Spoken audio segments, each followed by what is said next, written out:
దేవుని ఆత్మ మనలో నివసిస్తుంది అని మీరు ఎరుగరా? కొంతమంది ఎరుగరు, కొంతమందికి తెలియదు. దేవుని ఆత్మ నాలో నివసిస్తుంది, దేవుని దయవలని బ్రతుకుతున్నా. ఈ ఆత్మ నాలో నుండి వెళ్ళిపోతే నేను చచ్చిపోతానని కొంతమందికి తెలియదు.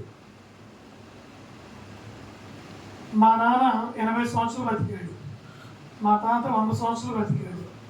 నేను కనీసం 70 సంవత్సరాలైనా బ్రతుకుతాను అనుకుంటాడు. కానీ తనలో ఉన్న ఆత్మ దేవుడు పెట్టిన దీపం అని తెలియదు, ఆ ఆత్మ దేవుని వశంలో ఉందని తెలియదు. తెలియకనే దేవునికి దూరంగా ఉన్నారు. దేవుడు అంటాడు, మీరు దేవుని ఆలయమే ఉన్నారనియు దేవుని ఆత్మ మీలో నివసించుచున్నాడనియు మీరు ఎరుగరా? ఎరిగిన వారేమో దేవుని కొట్టిస్తారు, దేవుని సంధికి వస్తారు, దేవుని వాక్యాన్ని కమ్మగా వింటారు. వారి కుటుంబాలు ఆ సౌకర్యాలతో తులతూగి దీవించబడతాయి. ఎరుగని వారు చాలామంది బహుదీన స్థితిని అనుభవిస్తూ ఉన్నారు.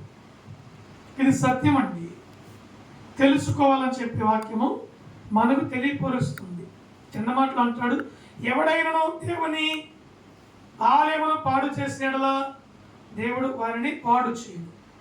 ఇది దేవుని ఆలయం కదండి. ఇందులో ఆలయం పాడు చేయటం అంటే వెళ్ళి పడగొట్టి పాడు చేయటం కాదు. ఆలయం అంటే మన హృదయమే ఆలయం. అర్థమవుతుందా?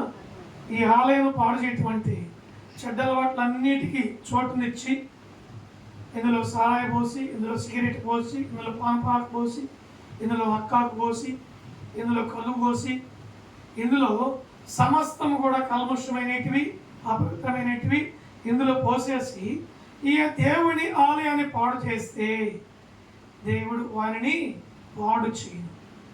వాస్తవమా కాదా?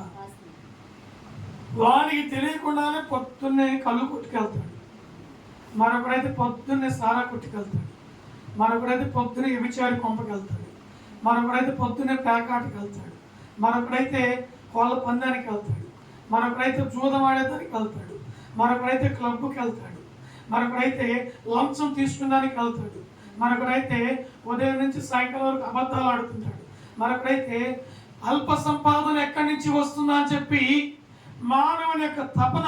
మనుషుల్లో పలు రకాలైనటువంటి మనుషులు ఉన్నారు. వారి యొక్క తపన, వారి యొక్క ఆలోచన పలు రకాలుగా ఉంటుంది. ఆ ఆలోచన, ఆ తపన, అలాంటి మనస్సు లేకుండా నీవు తొలగించుకొని దేవుని ఆలయముగా నీ హృదయాన్ని చేసుకుంటే నీవు ఖచ్చితంగా దీవించబడతావు.